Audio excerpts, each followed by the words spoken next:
Some people say the most dangerous call you can get is from a stranger in the middle of the night. They're wrong. The most dangerous call is the one from your mother at 3 in the afternoon, using that soft, fragile voice that makes you want to reach through the phone and fix a world you didn't even know was broken. I was standing in the middle of my firm's latest project, a skeletal cathedral of steel and glass overlooking the gray expanse of the Puget Sound, when the phone vibrated in my pocket. I expected a birthday wish. I expected a joke about how 32 is the year the knees finally give out. What I got was a sentence that effectively ended my life as I knew it. My mother didn't say happy birthday.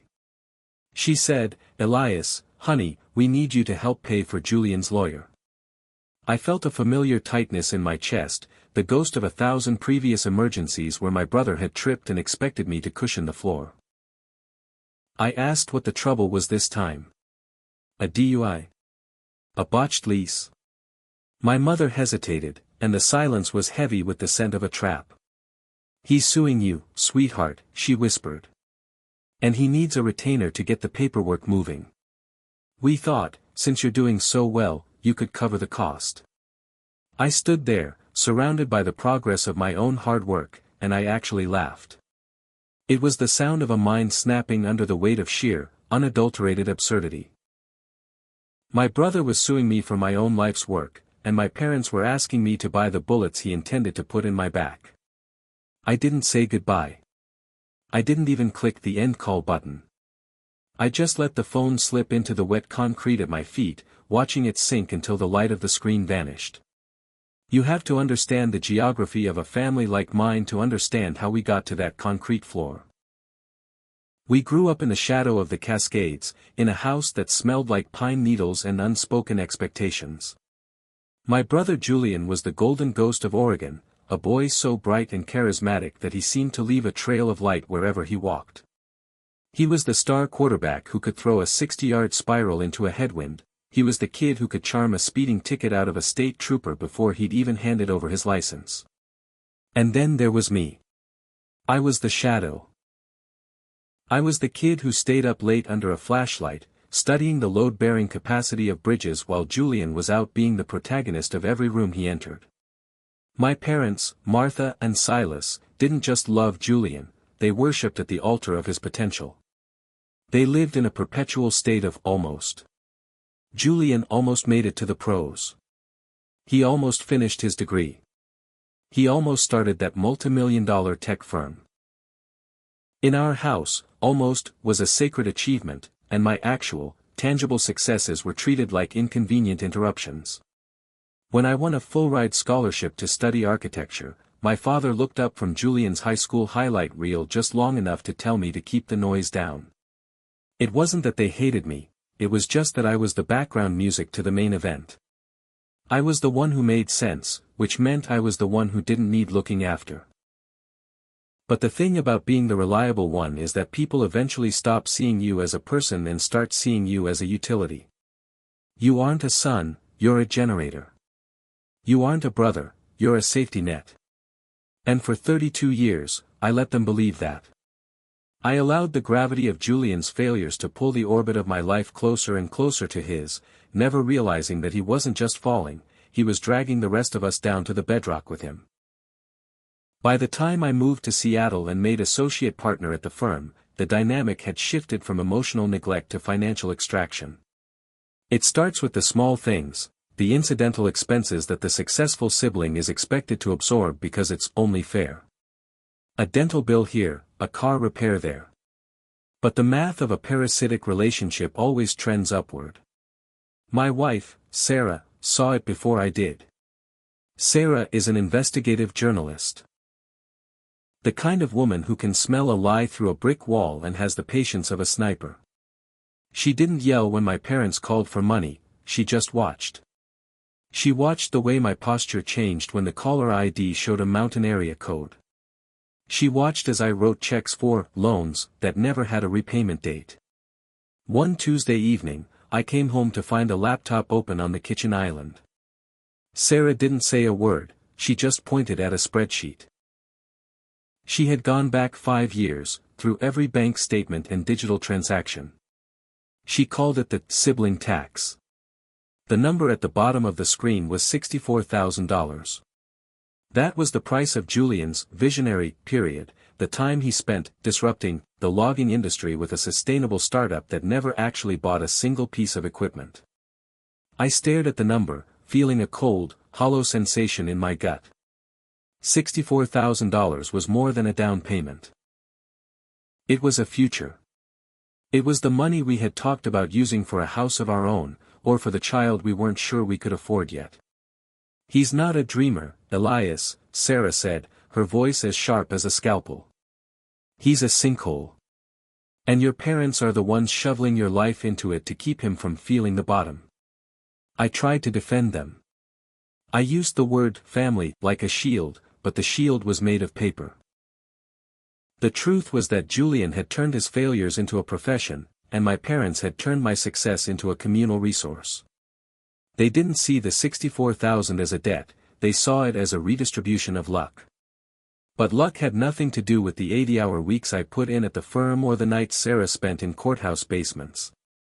We had built a life of stone and mortar, while Julian was building a house of cards on my dime. The breaking point arrived in the form of an eco-venture. Julian had called me, sounding more sober and driven than I'd heard him in years. He talked about carbon sequestration and modular forestry, using words he'd clearly harvested from a TED talk he didn't quite understand.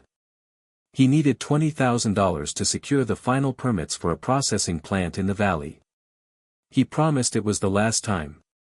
He promised he was finally ready to be the man everyone said he could be. For the first time in my life, I looked at the spreadsheet on my phone, thought about the $64,000 already gone, and I said no. The silence on the other end of the line was the coldest thing I've ever felt. It wasn't the silence of a brother who was hurt, it was the silence of a predator who had just hit the end of his leash. He didn't argue. He didn't beg. He just said, "I thought you cared about this family, Elias," and hung up. For 3 weeks, the silence continued. No calls from my mother. No check-in texts from my father. I thought I had finally bought my freedom with that single, 2-letter word. I thought the sibling tax had finally been repealed. Sarah and I even went out to dinner to celebrate, a quiet Italian place where we talked about the future without looking over our shoulders. But as I walked to the mailbox the following Monday, I saw a thick, manila envelope tucked among the junk mail. It wasn't a thank you note, and it wasn't a repayment plan. It was a formal summons from a law firm I'd never heard of. My brother wasn't just asking for the $20,000 anymore. He was claiming that our informal partnership meant he was entitled to half of everything I owned, including the equity in my firm. I felt the world tilt on its axis. As I leafed through the pages of legal jargon, a name caught my eye, a signature at the bottom of a supporting affidavit. It wasn't Julian's. It was a name I'd never heard before, Elena Vance. And as I read the first paragraph of her statement, I realized that my brother hadn't just found a lawyer, he had found a ghost from a past I didn't even know he had. The legal documents felt heavy in my hands, like a physical manifestation of a fever dream. The law firm on the letterhead was a place called Thorne and Associates, a name that sounded more like a threat than a practice. I spent that night sitting in the dark, the Seattle skyline mocking me with its cold, geometric perfection. Julian's claim was a masterpiece of creative fiction. He alleged that every dollar I had ever sent home wasn't a gift or an act of fraternal charity, but a capital buy-in for a joint family enterprise. He claimed that while I was the technical lead in the city, he was the operations manager on the ground, and that my architectural firm was merely a subsidiary of a larger, verbal agreement we'd struck years ago. It was absolute garbage, a legal shakedown designed to exploit the lack of paperwork I'd kept out of a misplaced sense of trust. But that's the thing about the law, it doesn't care about your intentions, only your evidence. And as I looked at the name Elena Vance on those documents, the pieces began to click into place.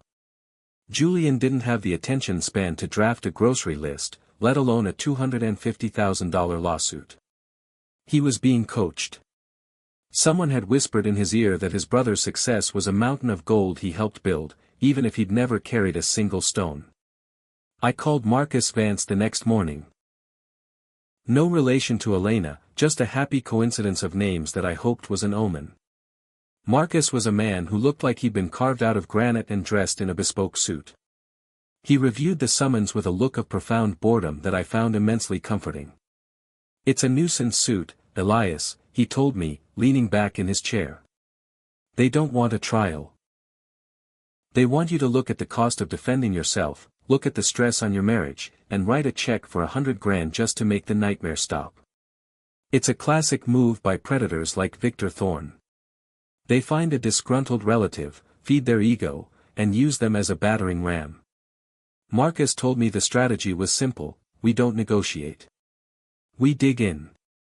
We force them to prove the partnership exists, which they can't." But as we sat there plotting our defense, I realized the legal fees were already ticking upward. The sibling tax hadn't been repealed, it had just been restructured into high-stakes litigation fees. The air in the Cascade foothills always felt different, thicker, wetter, and laden with the scent of decaying cedar. Driving toward my parents' lake house felt like traveling backward in time, shedding the skin of the successful architect and becoming the invisible boy again. I hadn't spoken to them since the day the summons arrived, and the silence had been a festering wound. I expected shame. I expected them to be horrified that one son was trying to dismantle the life of the other. But as I pulled into the gravel driveway and saw my father, Silas, sitting on the porch in his old rocking chair, there was no guilt in his eyes.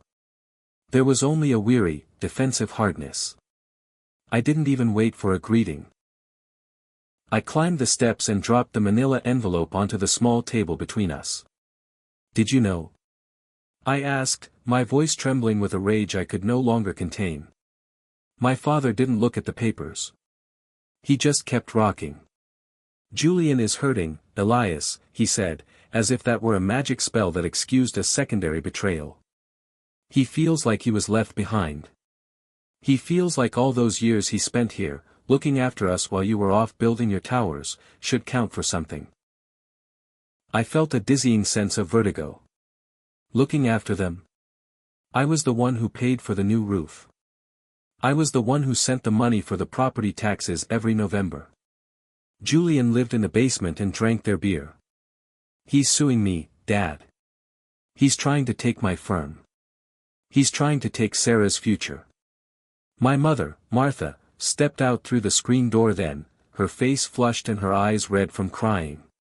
But she wasn't crying for me. "Don't be so hard on him, honey," she said, her voice a thin, shaky reed. "He just wants a fair shake. He's had so much bad luck, and you have so much. What's a little bit of money to you if it means your brother can finally stand on his own 2 feet?" And then came the heart hit, the moment the floor finally fell away. I asked how Julian was paying for Victor Thorne, a man who charged $500 an hour just to breathe your air. My mother looked at the floor, and my father looked at the tree-line. "We took out a line of credit on the house, Elias," my father said, his voice flat. "We gave him the retainer. We figured, if he wins, he can pay it back and then some. And if he doesn't, well, you'd never let us lose the house anyway, would you?" I stood there in the center of my childhood home and realized I wasn't just the villain of their story, I was the insurance policy. They had bankrolled an attack on my life using the very equity I had helped them maintain, knowing that even if the attack failed, I was too good of a son to let them suffer the consequences. I walked out of that house without another word. There was nothing left to say to people who viewed my love as a line of credit. I sat in my car for a long time, the engine idling, watching the mist roll off the lake. For 34 years, I had been the bigger person. I had absorbed the slights, paid the bills, and played the part of the successful, well-adjusted son so they wouldn't have to feel the weight of their own choices. But as I drove back toward Seattle, the bigger person died somewhere on Highway 2. I called Marcus Vance on the speakerphone. "File the response," I said, my voice as cold as the rain hitting the windshield. "And Marcus? I don't want to just defend this. I want to burn it down." My parents just told me they're using a home equity loan to fund Julian. They're betting the house on my destruction. Marcus went quiet for a second. Elias, if we go full bore, if we file the counterclaims for fraud and abuse of process, there's no going back. You'll be putting your brother in a position where he could face criminal charges for some of the financial misrepresentations he's made. And your parents, they'll be on the hook for every cent of my fees if we win a judgment. I looked at my reflection in the rearview mirror. I didn't recognize the man looking back. There was no warmth left, no reliable sun. There was only a man who had finally realized that loyalty to people who don't love you isn't a virtue, it's a suicide pact. Do it, I said. Every text Julian ever sent me asking for help. Every spreadsheet Sarah made. Every bank transfer that he's now calling an investment. I want it all in the public record. If they want to treat our family like a business, then let's show them the books. But as I hung up, a new thought crept in. Julian was a loser, but he wasn't a strategist. My parents were enablers, but they weren't cruel by nature. This entire legal ambush felt too precise, too targeted at my specific vulnerabilities. I pulled over into a rest stop and pulled up the digital files Marcus had sent me. I scrolled past the names I knew, past Julian and Thorne and my parents. I went back to the affidavit of Elena Vance. I started searching her name, not in legal databases, but in social circles. And that's when I found it. A photo from a young entrepreneur's gala in Portland 3 years ago. There was Julian, looking tan and confident. And standing right next to him, her hand on his arm, was a woman who looked exactly like the senior partner at my own architectural firm, the very person who had been mentoring me for the last 5 years. The realization didn't hit me like a wave, it hit me like a structural collapse.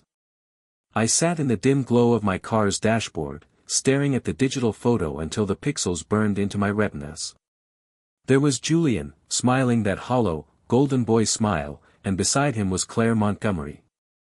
Claire, the woman who had plucked me from a mid-tier firm, who had mentored me through the labyrinth of Seattle's zoning laws, and who currently held the keys to my future as an associate partner. The name in the affidavit, Elena Vance, wasn't Julian's secret mastermind. Elena was Claire's sister. The connection was a jagged line of lightning that illuminated the last 5 years of my life in a terrifying new light. I hadn't been found by a prestigious firm because of my talent alone, I had been recruited as a long-term asset to be harvested. I wasn't just a brother being sued. I was a pawn in a corporate play that started in a basement in the Cascades and ended in the boardroom of Montgomery and Associates. The family I thought I was losing had never truly been mine, and the career I thought I was building was a house built on someone else's land.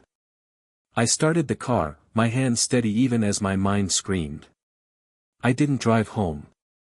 I drove toward the office, the skyline now looking less like a dream and more like a cage. Every loan I'd sent Julian, every bit of equity I'd earned, it was all being funneled toward a singular goal, a hostile takeover of my own autonomy. I realized then that I didn't just need a lawyer. I needed to become a ghost. I needed to vanish from the narrative they had written for me before they could turn the final page. The silence that followed my departure from the lake house was different this time. It wasn't the silence of a grudge. It was the silence of a battlefield after the first volley of cannons. I moved into a hotel under a corporate name Sarah had set up months ago for her investigative work. I stopped answering calls. I stopped checking my firm's email. I existed only in the space between Marcus Vance's office and the stacks of bank records that Sarah was now dissecting with the precision of a coroner. The isolation was a physical weight, a hollow ringing in my ears that reminded me of the rooms I used to hide in as a child while Julian's laughter echoed through the house. But the emptiness wasn't weakness, it was clarity. For the first time in my life, I wasn't wondering what my mother thought of my choices or if my father was proud of my projects. I was wondering how I had let them convince me that I was the one who owed the world an apology for existing. Sarah came to me on the third night with a stack of papers and a look in her eyes that I had only seen when she was about to topple a corrupt city official. It's not just a lawsuit, Elias, she said, her voice a low, dangerous hum. Claire and her sister have been using Julian to track your firm's proprietary designs. All those times he asked you about how you solved the structural issues on the waterfront project. Those weren't brotherly check-ins. He was feeding your sketches to Elena, who was selling them to your firm's biggest competitor. I felt a cold sweat break across my neck. My brother hadn't just been stealing my money, he had been stealing my mind. He had weaponized our shared history to strip mine my professional life. I wasn't just a bank to them, I was a source of industrial espionage wrapped in a golden child bow. The betrayal was so total, so absolute, that it moved past pain into a kind of frozen, crystalline anger. I realized then that cutting them off wasn't enough. I didn't want to just stop the bleeding.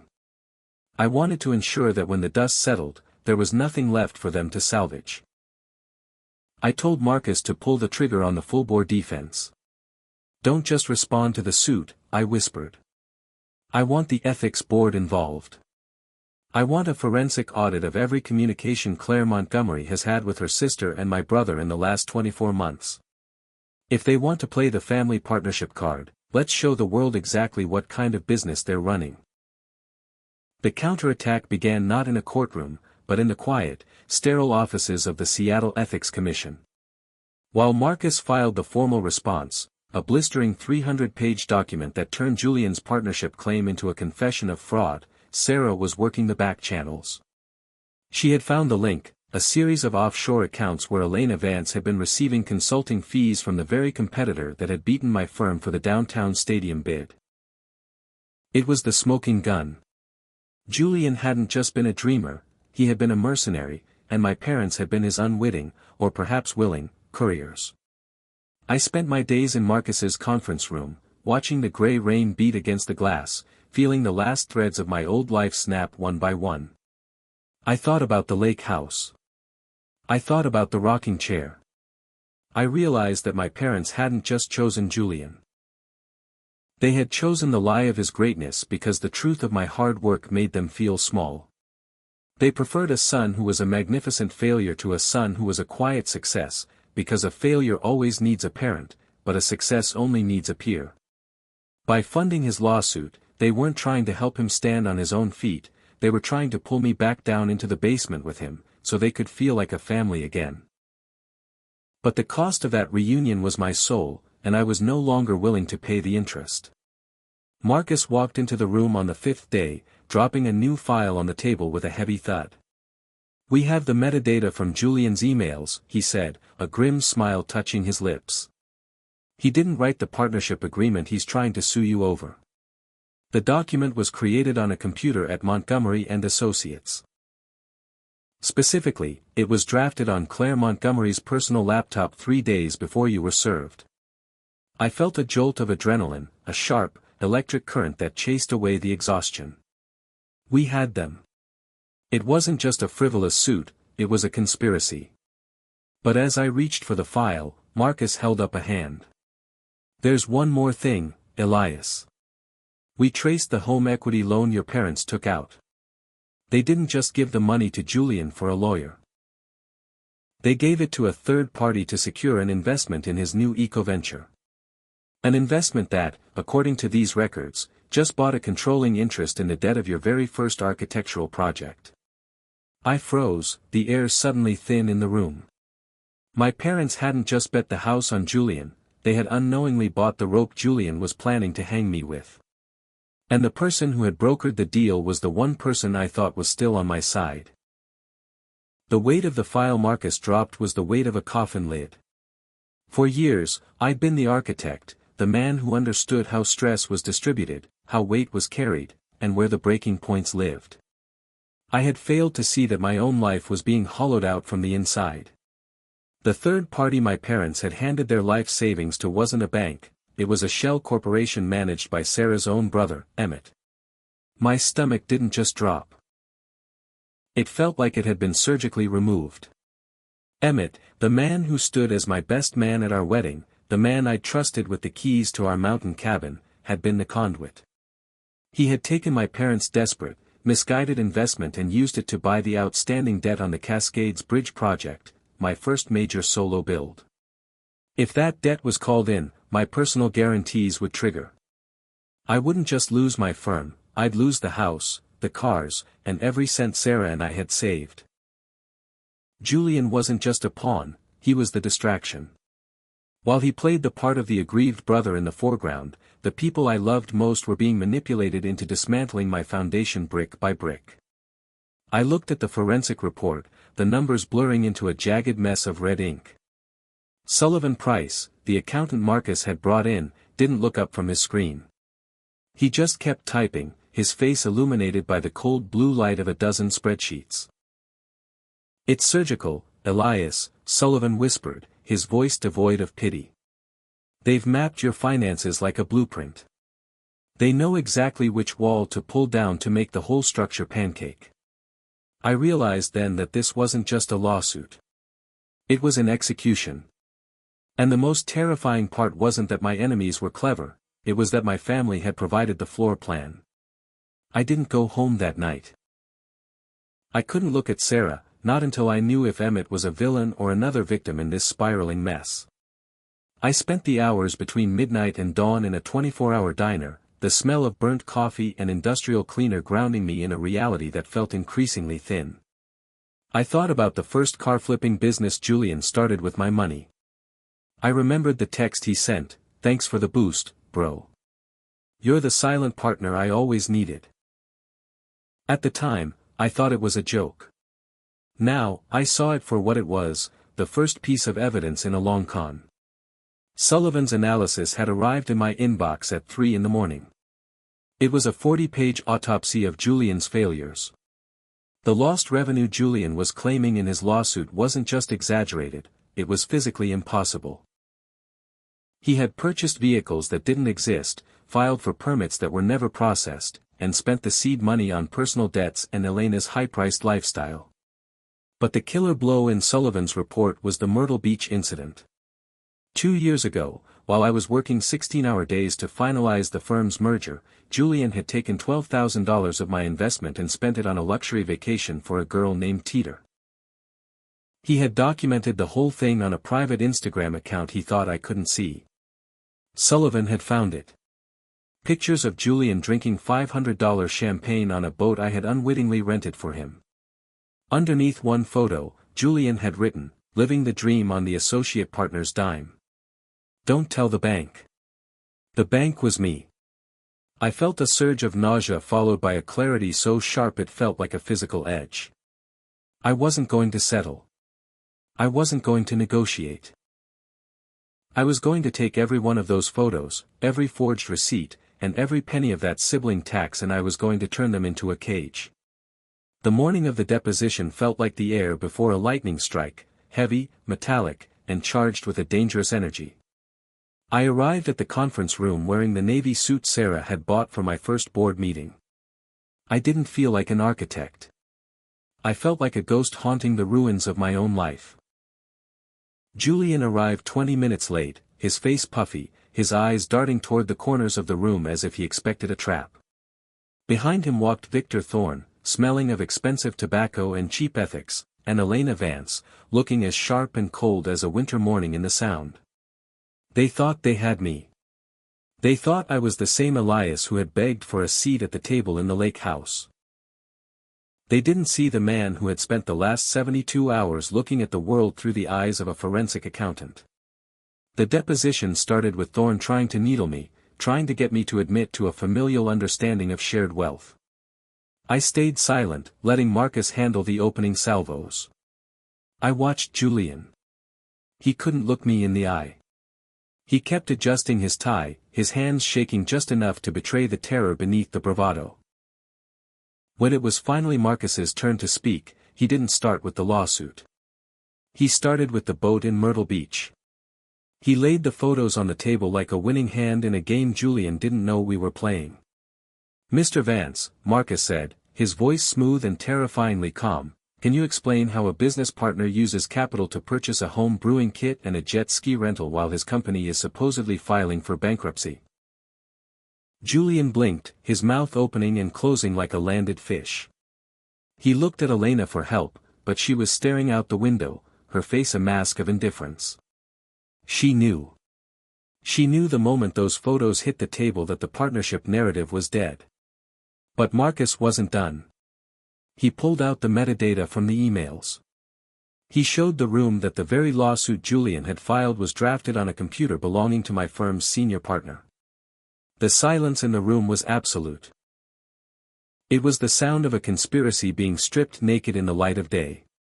Julian began to crumble, the golden boy finally turning to lead. "It wasn't my idea," he stammered, his voice breaking. "They told me you owed it to me. They told me you'd just pay it to make it go away." I leaned forward then, the first time I'd moved in 3 hours. I looked at my brother, really looked at him, and I saw the emptiness where a soul should have been. "I don't owe you an exit, Julian," I whispered. "I owe you a reckoning."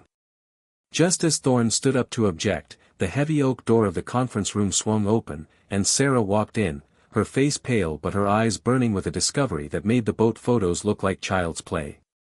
She wasn't holding a legal file, she was holding a recording device, and the look she gave me told me that the betrayal went even deeper than her own brother. Sarah didn't look at the lawyers. She didn't look at the court reporter. She walked straight to the head of the table, her boots clicking against the hardwood like the ticking of a countdown clock. She placed the recording device in the center of the oak surface, right next to the photos of Julian's champagne-soaked betrayal. The room was so quiet I could hear the hum of the HVAC system struggling against the humid Seattle afternoon. Victor Thorne tried to bluster, something about unauthorized entry and attorney-client privilege, but Marcus Vance simply held up a hand. He knew Sarah. He knew that when she walked into a room with that specific look on her face, the world was about to change shape. Sarah pressed play. The audio was grainy, filtered through the ambient noise of a high-end restaurant, but the voices were unmistakable. It was Claire Montgomery, my mentor, and Emmett, Sarah's brother. They weren't talking about architecture. They were talking about me like I was a piece of real estate they were flipping for profit. "Elias is too stable," Claire's voice echoed, cold and analytical. "He doesn't take risks, which means he doesn't make mistakes we can exploit. But his brother, Julian, is nothing but mistakes.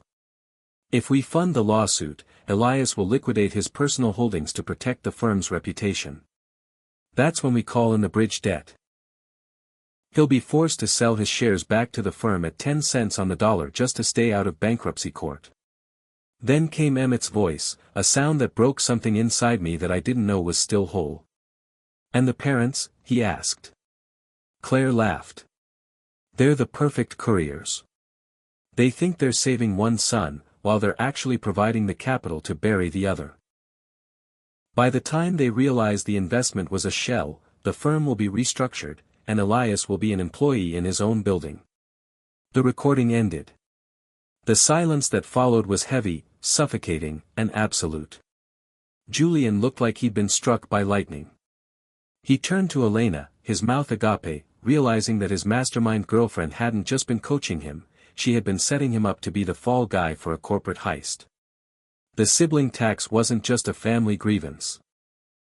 It was the bait in a trap designed by the people I trusted most in the world. The resolution didn't come with a gavel or a dramatic shout. It came with the sound of folders being closed and chairs being pushed back. Victor Thorne was the first to move. He looked at the recording device, then at his client, and finally at Elena Vance. He didn't say a word, he just picked up his briefcase and walked out of the room, leaving Julian sitting alone in a sea of his own wreckage. Elena followed a moment later, her face a mask of calculated fury, already planning her next move, her next target, her next life. Julian tried to stand, but his legs seemed to have turned to water. He looked at me, his eyes rimmed with red, a desperate, hollow plea for the older brother to come back and fix it. But that Elias was gone. He had died in a diner at 3 in the morning. I looked at Marcus and told him the terms. I didn't want a settlement, I wanted a surrender. 3 weeks later, the paperwork was filed. Julian dropped the lawsuit with prejudice. In exchange for my agreement not to pursue criminal fraud charges, he signed a structured repayment plan for $32,000, the exact cost of my legal defense. It was a debt he would be paying for the next 4 years, a monthly reminder that his almost finally had a price tag. But the real payoff wasn't the money. It was the painful clarity that followed. Without Claire's coaching or Elena's whispers, Julian was forced to look at the ruins of his life without the filter of his own ego. He sent me a letter 3 months later. It wasn't a text or an email. It was 2 pages of messy, handwritten honesty. He didn't ask for forgiveness. He admitted he had been jealous of my boring stability and had used that jealousy as a license to steal. I read it once, folded it, and put it in a drawer. I didn't call him. I didn't text him. The door wasn't locked, but I had moved the house. My parents were a different kind of wreckage. My mother called to offer a renegotiated apology, the kind that still managed to shift the blame back onto my success. I told her I loved her, but that I was no longer an insurance policy. My father still hasn't called. I don't think he ever will. To him, I'm the son who won at the expense of the family, never realizing that I was the only one who had been fighting to keep the family alive. A year has passed since the deposition, and the Pacific Northwest has never looked more beautiful. Sarah and I bought a new house, a craftsman with a wraparound porch and a view of the mountains that doesn't feel like a threat anymore. I made senior partner at a new firm, one where the walls are made of transparency and the mentors don't have offshore accounts. Emmett is gone, a ghost of a friendship that I've learned to mourn without letting it haunt me. Sarah is thriving, her latest exposé on corporate litigation winning awards that we celebrate with expensive wine and quiet laughter. We have a community now, real friends like Marcus and his wife, neighbors who don't know my bank balance, and a life that isn't built on the sibling tax. Julian is working at a body shop in Portland, making his payments on time every month. According to Sarah's sources, he's actually good at it. It turns out that when you stop trying to be an entrepreneur of other people's dreams, you might actually find a talent of your own. Maybe one day we'll sit on this porch and talk about the lake house. Maybe we won't. But as I stand here watching the sun dip below the sound, I know this much for certain: I am nobody's ATM. I am nobody's backup plan. I built this life brick by brick, and I protected it when the people I loved tried to tear it down. I used to think that being the reliable one was a burden, a weighted vest I had to wear to keep the family afloat. I was wrong. The reliability was the foundation. The hard work was the mortar. And the boundaries? Those were the load-bearing walls that finally allowed me to stand up straight. I look at Sarah, sitting on the porch swing with a spreadsheet in her lap and a smile on her face, and I realize that the only debt I ever truly owed was to the person I saw in the mirror. And for the first time in 34 years, that account is settled. I'm going to be just fine. Thank you for watching. Subscribe Family Files for more.